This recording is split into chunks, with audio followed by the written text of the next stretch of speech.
l'étincelle qui change tout. Un homme retrouve une vieille boîte poussiéreuse dans son grenier. À l'intérieur, il tombe sur un carton rempli de coupures de magazines. Il sourit en voyant les images, mais soudain, son cœur s'arrête. Là, sous ses yeux, il découvre une photo d'une maison. Et pas n'importe laquelle, c'est exactement la maison dans laquelle il vit aujourd'hui. Les mêmes pierres, la même entrée, les mêmes arbres dans le jardin, une image collée 5 ans plus tôt sur son tableau de visualisation. Cet homme, c'est Jon Assaraf. Et cette découverte allait confirmer ce qu'il avait toujours ressenti au fond de lui. L'esprit humain a le pouvoir de transformer une vision en réalité. Voilà le message que Jon Assaraf et Joe Vitale n'ont cessé de répéter au monde. Ce que vous entretenez dans votre esprit finit par se matérialiser dans votre vie. Pas par magie, mais par un mécanisme puissant où pensée, émotion et action s'alignent pour attirer à vous ce que vous désirez le plus. Jon n'a pas grandi dans le luxe. Enfant, il luttait contre l'insécurité et le doute. Mais très tôt, il a découvert un outil simple, presque naïf en apparence, découper des images, écrire des phrases, les coller sur un tableau et les contempler chaque jour. Ce vision board n'était pas un simple jeu, c'était une programmation mentale.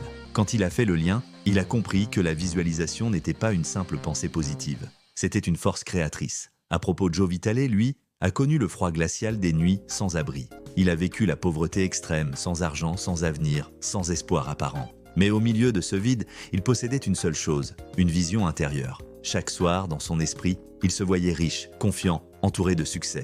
Il répétait cette vision encore et encore, même quand sa réalité criait l'inverse. Et peu à peu, la vie a commencé à répondre. Il a rencontré les bonnes personnes, attiré les bonnes opportunités, écrit des livres, donné des conférences, et il est devenu l'un des visages emblématiques du développement personnel mondial. Sa leçon est claire, la visualisation n'est pas réservée aux privilégiés. Elle est l'arme des visionnaires, même au cœur de l'adversité. Certains diront, ce sont de belles histoires, mais est-ce réel? La réponse est oui.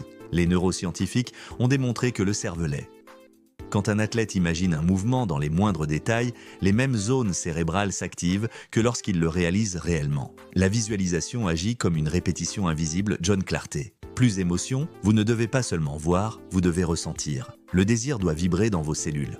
Répétition, alignement, foi et patience, les résultats n'arrivent pas toujours immédiatement, mais celui qui persévère finit par voir la graine germer. De la même façon, chaque image entretenue dans votre esprit est une graine. Les gens échouent, non pas parce que la visualisation ne marche pas, mais parce qu'ils abandonnent trop tôt, comme celui qui arrête d'arroser avant que la graine ne perce la terre. Alors je te pose une question. Quelles images nourris-tu chaque jour dans ton esprit? Est-ce la peur du manque, l'échec, l'angoisse du lendemain? Ou est-ce la confiance, la réussite, la liberté? Car au final, la vérité est simple et puissante. Vous n'attirez pas ce que vous voulez, vous attirez ce que vous êtes devenu à l'intérieur. Beaucoup de gens croient que vouloir quelque chose suffit.